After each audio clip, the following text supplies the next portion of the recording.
नमस्ते दोस्तों, एक बार फिर से आपका स्वागत है चैनल एस्ट्रोलॉजर साहू जी पर। और जिस तरह से आप हमेशा इसमें देखते हैं कि ज्योतिष पे चर्चा जो हमारा टॉपिक रहता है, जो कार्यक्रम रहता है, उस पर हम हमेशा चर्चा करते हैं, आपके लिए कुछ ज्ञानवर्धक चीज़ें लेकर आते हैं। तो आज एक बार फिर से जैसे कहें कि आज का जो बर्निंग टॉपिक है, आज हमारा जो समाज कह लीजिए, देश कह लीजिए, या हमारे जो शहर है वो कुछ, और शहर के जो लोग, देश के लोग, गांव के लोग, जो जिस तरह से कर्ज के जाल में उलझे हैं, एक ये इस तरह की विभीषिका बन चुकी है कि जिसे कहना है कि जो इजी पेमेंट, इजी लोन जो आजकल अवेलेबल है, तो उन्होंने एक पूरी पीढ़ी को इस तरह से डस लिया है, पूरी पीढ़ी को कुछ इस तरह से जकड़ लिया है कि लोगों को समझ में नहीं आता। और कितनी बार तो इसके दुष्परिणाम ऐसे भी होते हैं कि पूरा का पूरा परिवार आत्महत्या तक कर लेता है। तो ये कर्ज क्यों होता है? आपकी कुंडली के ऐसे कौन से ग्रह होते हैं जिनकी वजह से आपकी लाइफ में ये कर्ज आता है? या कर्ज शॉर्ट टर्म रहेगा या लॉन्ग टर्म रहेगा? क्या आपका प्रारब्ध इन सारी चीज़ों पर डिपेंड करता है? और किस तरह से, यदि आपको कर्ज हो गया है तो क्या रेमेडीज़ है, किन रेमेडीज़ को करके आप इस कर्ज को हटा सकते हैं? आज इन सारे टॉपिक्स पर हम बात करने वाले हैं। मेरे साथ हैं देश के प्रख्यात एस्ट्रोलॉजिस्ट, न्यूमरोलॉजिस्ट, वास्तु विशेषज्ञ मनोज जी साहू। और आज आपसे और मेरी सारी जिज्ञासाओं का जो हल है, जो आपसे और मेरे से जुड़े हुए जो सारे प्रश्न हैं, उन सारे प्रश्नों का जवाब मैं आज मनोज जी से चाहूँगा। सर, बहुत बहुत स्वागत है आपका इस कार्यक्रम में। और सर, जिस तरह से देखते हैं कि लोग इन दिनों बेहद परेशान हैं। हाँ जी। और हालांकि एक ये टेंडेंसी भी बन चुकी है, किसी को मोबाइल भी लेना है तो सबसे पहले वो ये तलाशता है कि EMI पर कहाँ उपलब्ध हो जाएगा। हाउस लोन तो ठीक है अपनी जगह, क्योंकि किसी के पास इतना बड़ा पैसा नहीं होता, लेकिन देखते हैं कि छोटी छोटी चीज़ों के लिए लोग लोन ले लेते हैं, कर्ज के जाल में उलझ जाते हैं और उसके बाद फिर फंस जाते हैं। तो कुंडली में, जन्म कुंडली में, या किसी के हस्तरेखा देखकर, या किस तरह से इन सारी चीज़ों को पता लगाया जा सकता है? लोकेश जी, जो आज का टॉपिक है कर्ज से मुक्ति या कर्ज क्यों होता है, जी जी, कर्ज से लोग निकल पाएंगे कि नहीं निकल पाएंगे, जो ये भी ज़रूरी नहीं है कि जो आज कर्ज में नहीं है क्या वो अगले आने वाले समय में कर्ज नहीं होगा, ये क्या गारंटी है? जी हाँ, जी हाँ। क्योंकि अनपढ़ भी, पढ़ा लिखा भी, गांव का हो या शहर का हो, छोटा हो या बड़ा हो, जी, कभी न कभी कर्ज में पड़ता है। लेकिन जो आपने प्रश्न किया, सबसे पहले मैं इस प्रश्न को बहुत अच्छे से समझा सकूं अपने दर्शकों को। जी, हर व्यक्ति कर्जदार है। आज हम सांस ले रहे हैं, ये भी कर्जा है।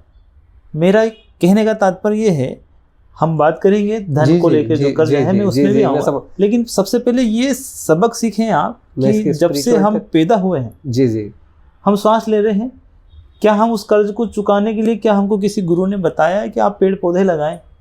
बिल्कुल सही बात। क्या हमें पेरेंट्स ने या माता पिता ने वो दीक्षा दी है, शिक्षा दी है? हमें जीवन में जरूर एक पेड़ जरूर लगाना चाहिए, एक से अधिक लगाना चाहिए। स्वस्थ वातावरण हमारे आसपास का रखना चाहिए, कचरे को सही जगह में रखें ताकि वातावरण दूषित ना हो, अन्यथा वो भी कर्ज है। बिल्कुल सही बात है। अब बात ये आती है कि जिन लोगों को धन की परेशानी रहती है तो वो कर्ज लेता है। ये सच बात है कि पूत के पैर पालने में नजर आ जाते हैं। हम लोग कुंडली देखकर पहले ही बता देते हैं कि व्यक्ति को कर्ज से परेशानी आएगी। उनकी बुद्धि, उनकी जो सोच होती है, दूरदृष्टिता जो सोच होती है, वो धोखा देती है, क्योंकि प्लैनेट उनके साथ धोखा करता है। ओके। अब प्लैनेट का व्यक्ति से क्या लेना देना? एक्चुअली हमारा जीवन मरण होते रहता है, जो चक्र है, जीवन चक्र, वो चलता रहता है। जी जी। अब इस जीवन में मुझे जो सुख मिला है, 1 रुपए का यदि मुझे 100 रुपये फायदा हुआ है तो मेरे कर्मा के बदौलत हुआ है। ओके। और यदि मुझे 100 रुपये का 1 रुपये मिला है तो कहीं ना कहीं ऊपर वाले ने मुझसे वसूला है। अच्छा अच्छा। तो जिस भी हाल में आपको नुकसान हो रहा है तो हाथ जोड़ के उसको स्वीकार करना बहुत ज़रूरी है, क्योंकि आपका पेशेंस लेवल बहुत ज़रूरी होता है। जब भी आपके पास मुसीबत आए, जी जी, तो पेशेंस आप में सब्र बहुत होना ज़रूरी है, क्योंकि ये तो सही बात है कि आज जो समय है वो जल्दी निकल जाएगा। हो सकता है आने वाले समय आपके लिए बहुत गोल्डन चाबी हो, गोल्डन की हो आपके लिए। तो किसी भी मुसीबत में हो, आप कर्ज से हो परेशान या बीमारी से परेशान हो, हमेशा भगवान से प्रार्थना करो कि ठीक है, तुमने मुझे पनिशमेंट दिया है, सजा दी है, कभी मैंने पूरा किया था किसी के साथ, मैं स्वीकार करता हूँ, लेकिन आने वाला दिन मेरे लिए बहुत अच्छा होगा। जी हाँ, जी हाँ। अब बात करते हैं प्रश्न के आधार पर। जी जी, कि किन ग्रहों की वजह से क्या तो कौन सा प्लैनेट इनके लिए कारक हो जाता है? एक्चुअली में लोकेश जी, प्लैनेट जो होता है वो शुक्र ही लग्जरी और धन का कारक है, लेकिन हम हमेशा शुक्र को नहीं बोलेंगे कि शुक्र खराब है, लेकिन शुक्र, जो लोग लग्जरी के कारण लोन लेते हैं इनमें शुक्र खराब है। अच्छा, कि मुझे महंगा मोबाइल चाहिए, महंगी कार चाहिए, बंगला चाहिए, तो शुक्र खराब है। ओके, विलासिता की चीज़ों के लिए यदि आप लोन ले रहे हैं तो कहीं ना कहीं आपका शुक्र प्रभावित है। शुक्र प्रभावित है, और उसको आप भोग पाएंगे कि नहीं, भाई ले तो लिया जी जी, लेकिन आपने लोन से लिया, तो आप भोग थोड़ी पा रहे हो। आपको परेशानी यही लगेगी यार, किस्तें कैसे चुकाएंगे। हकीकत यही है कि आप फिर भी परेशान जी। आपका जो लग्जरी का, जो मटेरियलिस्टिक थिंग जो होती है, जो भौतिक सुख जो गैजेट होते हैं, हकीकत में ये होते हैं शुक्र से संबंधित। शुक्र के उपाय आप जितना अच्छा कर सको करना चाहिए जी। और जो धोखा देता है, जिस टाइम विंडो को लेकर आप सोचते हो कि इस विंडो के आधार पे मेरी आज सैलरी XYZ है, इतना बचा के मैं इतना भर दूंगा। जी जी, जनरली आदमी यही कैलकुलेट करता है, लोग गणित लगाते, तो ये होता है बुद्धि का खेल जी। यानी बुध ग्रह खराब है। ओके, आप ये नहीं सोच पाते कि प्राइवेट नौकरी, कल नौकरी छूट गई तो कहाँ से भरूंगा, कहाँ से भरेंगे, किस्त तो एज इट इज है। जी हाँ जी, लेकिन तो जो धोखा देने वाला सबसे ग्रह है खराब, वो है बुध। अच्छा, और तीसरा प्लैनेट जो बोलते हैं ना, एक तो कड़वा और ऊपर से नीम चढ़ा जी जी, वो काम करता है राहु और शनि। अच्छा, राहु और शनि दोनों इसके लिए काम करते हैं। तो हमेशा, हालांकि यही ग्रह भी रिस्पॉन्सिबल है, आपको रातों रात अमीर भी बना देते हैं और यही रातों रात गिरा भी देते हैं। जी हाँ, राहु के लिए तो कहते हैं कि अचानक प्रसिद्धि, अचानक पैसा।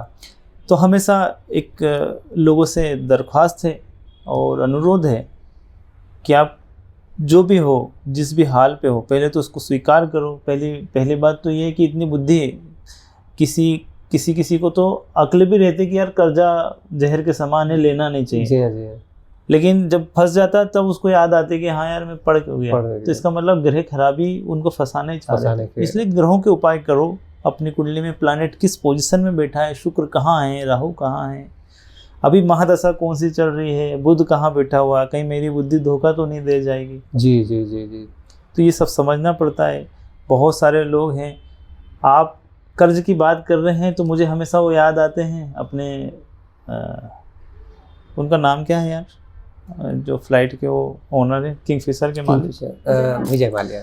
तो जब भी कर्ज की बात आती तो हमें याद आता है किंगफिशर के जो मालिक हैं, जिनका नाम है विजय माल्या जी। ना जेब में 2 रुपया है, ना जमीन अपनी है, लेकिन उन्होंने अरबों रुपए का कर्ज लेके लाइफ को फुल एंजॉय कर रहे हैं। जी हाँ जी जी। तो ये राहु शनि की ब्लेसिंग है कि उनका कोई बाल बाका भी नहीं कर पा रहा है, ना गवर्नमेंट कर पा रही है, ना पुलिस कर पा रही है। जी जी जी। आप ऐस आराम से जी रहे हो। जी हाँ। लोगों की नज़र में आप धोखेबाज हो, लेकिन देखो ना, ग्रह फिर भी उसको सपोर्ट कर रहा है, विदेश में सपोर्ट कर रहा है, एंजॉय कर रहा है लाइफ में। जी हाँ जी जी। तो ये ग्रहों की भाषा को समझना बहुत ज़रूरी है। आज की डेट में जिसने जुर्म नहीं किया वो जेल में है। बिल्कुल सही बात है। सर्वे करता हूँ, मैं रिसर्च करता हूँ, मैंने कई बार इन कैदियों से मिला, मैंने देखा तो बात का पतंगड़ बनना, छोटी छोटी चीज़ में खुन्नस खा के किसी को फंसा दिया गया है, किसी को परेशानी कर दिया गया है, लोगों के पास जमानत तक के पैसे नहीं होते। तो ये उनके पर्सनल प्रारब्ध कर्मा है जो उन्हें सजा दिलवा रहे हैं। जी जी। उन्होंने तो किया ही नहीं, लेकिन किसी ने ब्लेम लगा दिया, प्रारब्ध कर्मा ने उनको सजा दिला दी ना। जी हाँ जी। उस व्यक्ति की नज़र में ये है कि उन्होंने मुझसे बदला लिया। जी जी। भाई तुम्हारे कर्मा का प्रायश्चित कर लो, आज ही बोल दो कि ठीक है मैं स्वीकार करता हूँ। तो कर्ज की भी बात करें, कर्ज किसी भी प्रकार का हो सकता है। आप पैदा हुए, आपने माँ का दूध पिया, वो दूध का कर्ज, पिता ने पाला, पिता का कर्ज, आपने श्वास लिए, प्रकृति का कर्ज, आपने जल पिया, प्रकृति का कर्ज, आप अग्नि में पका के भोजन खा रहे हो, अग्नि का कर्ज, आसमान, खुले आसमान में आप बढ़िया चल रहे हो, आकाश का कर्ज, धरती में चल रहे हो, धरती का कर्ज, सर पंच तत्व का कर्ज है। सही बात है। मैं जिस तरह से हमेशा कहता हूँ, मैं जब भी सर से बात करता हूँ तो ज्योतिष के अलावा जो आध्यात्मिक बातें निकल कर आती हैं, तो ये भी कुछ जैसे कहना कि आपका पूरा विज़न ही अलग हो जाता है।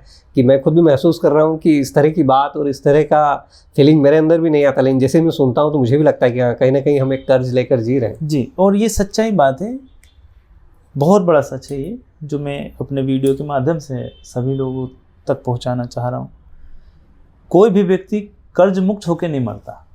अच्छा। कोई भी व्यक्ति बस ये स्वीकार कर ले कि मुझसे कितना बेहतर हो सकता है इस धरती के लिए, प्रकृति के लिए, इंसानों के लिए, वो कर लेना चाहिए। वो कर लेना चाहिए। और वो सिर्फ एक ही व्यक्ति समझते हैं जो संत है। अच्छा। जो साधना कर रहे हैं, साधक है, जो संतों का चोला पहनना अलग बात है, संत होना अलग बात है। जी। तो मैं जो ओरिजिनल जो संत हैं मैं उनकी बात कर रहा हूँ, उनको मैं प्रणाम करता हूँ। उनके मन में कोई मोह नहीं है। यदि वो इस धरती में जन्म लिए तो उनको इस जन्म का जो मायना है वो समझ में आता है। बड़े सादगी से उनका जो जीवन जीते हैं वो जीते हैं। हम लोग एक व्यवहार में, भौतिक जीवन में फंसे हुए हैं, ग्रस्त में फंसे हुए व्यक्ति हैं। इसे जानबूझकर बोलेंगे क्योंकि हमारी जो अपब्रिंगिंग जो हुई है, भौतिक जीवन में हुई है, ग्रस्त में हुई है, तो हम भी अपने परिवार को इसी तरीके से पालन पोषण करने की कोशिश करते हैं। तो इस अपब्रिंगिंग को किस तरीके से और सुधारा जा सके जी, तो हम अपने इस वीडियो के माध्यम से, ज्ञान के माध्यम से अपनी पीढ़ी को देते हैं कि बेटा या बच्चे लोग या भाई बंधु, जीवन को इस तरीके से जीना है। कमाओ दमाओ, अपने शौक पूरे करो, लेकिन कभी अपने से अनजाने में या जानबूझ के ऐसा कर्म ना हो जाए कि आपको उसका कर्जा आने वाली पीढ़ी को भी भरना पड़े। तो ऐसा कोई पहले से कोई उपाय हो सकता है कि आदमी कर्ज के जाल में उलझे ही ना? हाँ। या इसे प्रारब्ध ही कहेंगे कि? लोकेश जी, पहली बात तो ये है कि 100 में से 1% ऐसे लोग हैं जो सच में आज भी अपना कमाया हुआ धन के बदौलत ही, मतलब जितनी चादर उतना पैर पसारते हैं। जी जी। और मैं उनकी बुद्धि को, उनकी परवरिश जिन्होंने की, मैं उनको श्रेय देता हूँ। जी जी जी। क्योंकि वो बुद्धि उनके पेरेंट्स के द्वारा ही उनको दी गई होगी। ज़्यादातर जैन लोग हैं जी जी जी, या और भी समाज है जी जी, लेकिन जी, मेरे सानिध्य में जो लोग आए हैं जी जी, मैं उनको समझता हूँ तो वो लोग उतना ही पैर पसारते हैं। मतलब जितना आवक है उससे ज़्यादा वो लोग खर्च नहीं करते हैं। जब तक जुड़ नहीं जाएगा तब तक मकान नहीं बनवाते हैं, गाड़ी नहीं लेते हैं, या भोजन का कोई अनएक्सपेक्टेड थिंकिंग नहीं रखते हैं। जी हाँ, जी हाँ, जी। तो सैल्यूट देम, आई सैल्यूट कि इतना सोच विचार रखते हैं। जी। और रही बात, यदि आपको एक्सट्रीम लेवल में तरक्की करना है, लोन लेना ही है, कुछ कुंडलियाँ तो ऐसी आती है कि उनकी कुंडली में लिखा ही होता है कि जब तक आप दूसरों के पैसे से बिजनेस नहीं करोगे आप तरोगे आगे नहीं बढ़ेंगे। वो कुंडली अलग। ऐसी भी कुंडली आती है, मैंने लोगों को देखा और बताया। जी जी, डेफिनेटली इट वर्क्स। जी हाँ जी। तो करता भी काम है। तो ये किस तरह के फैक्टर्स होते हैं, किस तरह के योग होते हैं? इसमें बहुत सारे रूल्स हैं। शर्त वही है कि आपका ज्योतिष माहिर होना चाहिए। जी। यदि सच में आप हमेशा कहते हैं कि सलाहकार आपका सबसे सही होना चाहिए। सच में यदि आपका ज्योतिष बहुत गणितज्ञ है और एक्सपर्ट है जी, तो ये आपको बता देगा कि किस तरीके का कर्ज आपको फलेगा। पर्सनल कर्जा, बैंकिंग कर्जा या गवर्नमेंट कर्जा। जी जी जी। कौन सा कर्जा आपको फलेगा। हाँ। मैं ये नहीं बोल रहा हूँ कि आप बेईमानी करो, कर्ज तो चुकाने की सलाह दूंगा, तब भी दूंगा। शर्त ये कि किस तरीके का कर्ज आपको फलेगा। हाँ, उस पैसे का आप यूटिलाइज कर पाएं और ग्रोथ ले पाएं। एग्जैक्टली। और दूसरी बात ये कि किस तरीके का कर्जा आपको बर्बाद कर देगा। ओके। खूनी रिश्तेदारों का कर्जा, दोस्तों का कर्जा, गवर्नमेंट का कर्जा या प्राइवेट बैंकिंग का कर्जा, कौन सा बर्बाद करेगा। जी। तो आप इस तरीके से भी डिकोड करवा के यदि अपनी कुंडली के रास्ते चलें, आपको कर्ज से मुक्ति मिलेगी। जी जी। एक और प्रश्न जो जनरली अक्सर अखबार में छपता है, पेपर में छपता है कि लोग बैंकों से कर्ज ले लेते हैं और कितनी बार प्राइवेट बैंक से ले लेते हैं और कितनी बार वो सुसाइड तक कर लेते हैं। अभी कुछ ही महीने पहले एक खबर थी कि पूरा परिवार ही सुसाइड कर लिया था। तो ये किस तरह के योग होते हैं? कर्ज का योग होता है बेसिकली, आत्महत्या का योग होता है, या ये कहीं कर्ज लेने के बाद ये आत्महत्या का योग क्रिएट होता है कुंडली में? देखिए, आत्महत्या करना, सुसाइड करना ये अलग सब्जेक्ट है, लेकिन इसमें भी एक विषय चलता है जिसे मैंने आपको बताना चाहूँगा कि इनकम के कई सोर्स होते हैं कि आपकी इनकम कौन सी रास आएगी आपके जीवन में, कौन सी फलेगी। आपकी मेहनत का फल है, फिजिकल वर्क है, या स्मार्ट वर्क से आपको धन अर्निंग होगी। जी। आपको रंग रूप का धन अर्निंग होगा, कि आपको बोलने का धन अर्निंग होगा, कि गाने से आप कमाई तरक्की करोगे। तो इसी तरीके से मौत भी निर्धारित है कि आपको किस प्रकार की मौत मरना है। ओके। वो तो मृत्यु को तो वरदान है। हाँ मृत्यु को तो वरदान है कि तू जिस दिन भी ले जाएगी तेरे पे इल्जाम नहीं लगेगा। जी हाँ, जी हाँ, जी हाँ। उसको नहीं लगता है। कुछ लोग बोलते हैं उसने सुसाइड कर लिया, कुछ लोग बोलते हैं उसने गोली मार दिया, किसी से झगड़ा कर लिया, किसी ने एक्सीडेंट हो गया, या हार्ट से गया, बीमारी से गया। ये सारा चीज़ आपकी कुंडली पे निर्भर करता है, आपके कर्म पे। कर्म के अनुसार कुंडली बनी गई। जी तो मैं आपको हमेशा बोलता हूँ कि जब हम जो चक्की की मैं उदाहरण देता हूँ, जी हाँ, जी एक चक्की फिक्स है, जी हाँ, ऊपर की चक्की हमारे हाथ में हाथ है, में घूम हम रही। तेज जो चलाएंगे। कर्मा की चक्री जो आपने कहा है। तो ये जो फिक्स है वो कुंडली है। जी ऊपर की चक्की तो हमारे हाथ में। संचित कर्म हम इतना स्ट्रॉन्ग करें कि मौत भी आपको सभ्यता से मिले, जी ना हाँ, कि जी हाँ। बदनामी से मिले। जी हाँ, जी हाँ। तो वो कौन तय करेगा? हम लोग तय करेंगे, हमारे कर्म तय करेगा। एक व्यक्ति मरता है, उसकी मृत्यु के यात्रा में, अंतिम यात्रा में हजारों लाखों लोग जाते हैं। और ऐसे ही मशहूर कवि जब मरे, यहीं के हमारे इंदौर शहर के, जी जी, तो कोरोना काल पे मरे 4 से 10 लोग गए। जी हाँ। उस पे भी जब मैंने रिसर्च किया तो पाया कि यार कितना गजब है, जिसने जीते जी इतना नाम कमाया, मरते समय उसके समय में देखो लोग पहुंच नहीं पा रहे। ये क्या है? जी हाँ, जी हाँ। ये भी कर्म है। अच्छा। तो उन्होंने जीते जी नहीं कमाया, वो चीज़ है कि कुंडली में दोष है, ऐसा क्या कारण है? ये रिसर्च का विषय। रही बात सुसाइड करके मरे हैं, कारण बना है कर्जा। अब कर्जा कारण तो बन गया, लेकिन सच में कुछ लोग अपने परिवार में, समाज में इज्जत बचाने के लिए भी ये बोल देते हैं। जी जी, कारण कुछ और होता है। जी जी जी, लक्षण खराब है, आदत खराब है, दारू पीने की आदत है, चरस फूकने की आदत है, गांजा फूकने की आदत है, बोले भैया कर्जे से मर गया, भला टले। लेकिन जो 10 ब्लेम लगते हैं ना, उससे अच्छा बोले यार एक शॉर्टकट यही बता दो, कर्जे से मर गया। जी जी, समझ गए? बहुत सारी आज भी स्त्रियां, लड़कियां जो मरती है दहेज प्रथा से कारण मरती है, या XYZ। मैं बोल रहा हूँ कि यार जो भी मर रहा है, लेकिन जो कारण बताए जाते हैं ना, जो हम तक आते हैं, वो एक्चुअल में नहीं होते। रही बात जो कर्जे से मरता है, वो इतना कमज़ोर तो नहीं होना चाहिए कि कर्जे से मरे। कर्जा लिया है, ठीक है, आज नहीं कल चुकेगा। कोई कर्जा जिसने भी लिया है, आज मैं सभी को बोलना चाहूँगा, जिसने भी कर्जा लिया है, इसकी सज़ा कभी फांसी नहीं है। आज नहीं कल चुकाओगे। जीवन बहुत महत्वपूर्ण है। लेकिन सर कहें जिस तरह से जिसे जो आता है जनरली कि उस समय आदमी मानसिक रूप से कुछ इस तरह से परेशान हो जाता है, मतलब उसकी बुद्धि चलना ही बंद हो जाती है। वही मैं जब भी बुद्धि की बात करें ना, इसका मतलब उसका पर्सनल ग्रह उसको डिस्टर्ब कर रहा है। जी, आपका जो भी कर्ज है, आपके लिए 1 लाख रुपए भी बाहरी कर्ज हो सकता है। हाँ, किसी के लिए 10 करोड़ है, आज नहीं कर देंगे यार। अभी आपने माल्या का उदाहरण दिया। हाँ? कोई क्या है भाई, 10 करोड़ है ना, दे देंगे ना। जी हाँ। जब तूने दिया था मुझे कर्जा, तूने काबिलियत देखी थी ना मेरी, जी हाँ, जी हाँ, तभी तो दिया था। जी हाँ। इतनी हिम्मत रहती है बात करने की उन लोगों की। इसका मतलब उसका प्लानेट देखो आप, ग्रह कितने स्ट्रॉन्ग है कि वो सामने वालों को तब भी झुका के रख रहा है। जी हाँ, जी हाँ, जी। ये तासीर होती है ग्रहों की। जी, डरेगा नहीं। वो एक कहावत है ना, वो झुकेगा नहीं। तो ये कहानी देखो आप, कितना गजब है। आप कितने बड़े बड़े जुर्म, आज भी जुर्म करने वाले ऐसे चौड़े होके घूम रहे हैं। जी, डरते नहीं। और जिनके ग्रह खराब चलते हैं, थोड़ा सा भी उनसे जरा सा रे शब्द निकल जाए तो ऐसा डरेगा यार मेरे घर पे सही बात है कुछ हो ना जाए, यार मेरा बदनामी ना हो जाए कि इन्होंने ऐसा बोला। जी हाँ, जी। क्यों? क्योंकि ग्रह उनका सपोर्ट नहीं कर रहा उस व्यक्ति का। सही बात है। तो हमेशा मानसिकता संतुलन, मानसिक संतुलन, जुबान की संतुलन, धन वाणी कुटुंब का जो कारक ग्रह और भाव है वो बुध है और 2nd हाउस है। कुंडली का D1 चार्ट का 2nd हाउस इतना स्ट्रॉन्ग होना चाहिए। और वो स्ट्रॉन्ग होता है मंदिर की साफ सफाई, मंदिर में जाने से, मंदिर में दान पुण्य करने से, मंदिर में सेवा करने से। आप गरीब हो, सेवा करो, झाड़ू पोछा लगाओ, वहाँ जाके कुछ भी बोलो, वहाँ के पुजारी को बोलो कि मेरे लायक कुछ काम हो तो करो। तो तुम्हारी धन की जो दिक्कत है, जो 2nd हाउस, और वाणी बोलते हैं ना, वाणी फंस जाती है, समय में पैसे नहीं दे पा रहा हूँ या उसकी मदद नहीं कर पा रहा, तो धन वाणी। और वही 2nd हाउस कुटुंब का है, यानी कुटुंब में नेम और फेम।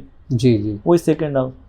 ये मंदिर में जाने से, मंदिर की सेवा से, धर्म की जगह में, आप जो भी समुदाय के हो, जो भी समाज के हो, आप धर्म की जगह में जाएं, वहाँ सेवा करें। आपका सेकंड हाउस बहुत स्ट्रांग हो जाएगा।